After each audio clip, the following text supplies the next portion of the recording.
Hello guys! Welcome back to my channel at welcome po sa Straight Talk with Kuya John. At ang sasagutin po natin mga common na questions sa mga investor. Ang napili po natin for today, sugal ba ang stock market? Ayan ang sasagutin po natin. Of course, ang sagot po natin yan is both.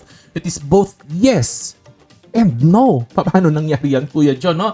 If we will consider casino games, sabi ng iba, no, ang casino games, so pag nag-casino ka, gambling yan. Pero for some, ang paglalaro sa casino is a career. Yun ang livelihood po nila. And it is true, no? Maybe 99.99% po ng tao natatalo po ang pera po nila sa casino. But may mga tao po, 0.01% ng tao, they earn consistently and they make their living gambling sa casino. Kasi po, ganito po yan. Some people po, nakadevelop po sila ng skills at alam po nila kung paano talunin ng casino consistently. May mga ganun po talaga, nagkakaroon sila ng insight. So for some people, hindi po sugal ang casino. So, pagdating po sa stock market, yes, sugal ang stock market sa papaanong paraan. Kung nanghuhula ka ng gagawin mo, wala kang framework, wala kang idea anong ginagawa mo, wala kang alam about analysis, kahit man lang kapiranggot na analysis, kahit na fundamental o technical, wala ka talagang alam, hula-hula lang talaga. Tapos sumusunod ka lang sa mga naririnig mo sa broker, mga pinagsasabi ng broker, ang gagaling nila mag-explain, pa English pa, malumanay pa, ang dami mga flowery words, mga ganyan na pinagsasabi. Ikaw naman, impress na impress ka, tapos sunod ka ng sunod sa sinasabi ng broker mo, sumusunod ka rin sa mga content creator, tapos wala kang idea sa ginagawa mo. Ayan, sugal po yan. Sugal po yan. Okay? Kasi mo, kung nagsusugal ka, you will lose most probably, matatalo ka po talaga, no?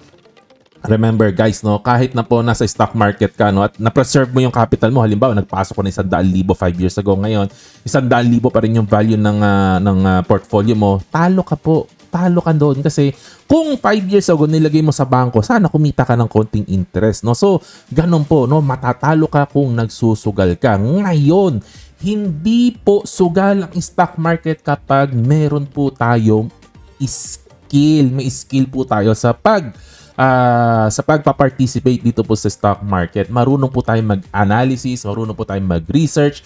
Alam po natin, no, kung ano yung dapat natin bilhin. Yung binibili natin, alam natin mababa ang chance na bumaba, tapos mataas ang chance na umangat. Ang tawag po doon ay asymmetric bets. Asymmetric, hindi po parehas ang risk and reward, no? Ang risk po niya napakaliit, ang reward po niya napakalaki. Kaya in the end, panalo ka. So pag ganun po, very very skilled po tayo, no, sa pagpa-participate sa stock market, hindi po siya sugal. Ganito po ang analogy po niyan. Para pong Lucky 9. Alam niyo po ba yung Lucky 9, no? Bubunot ka ng isang baraha.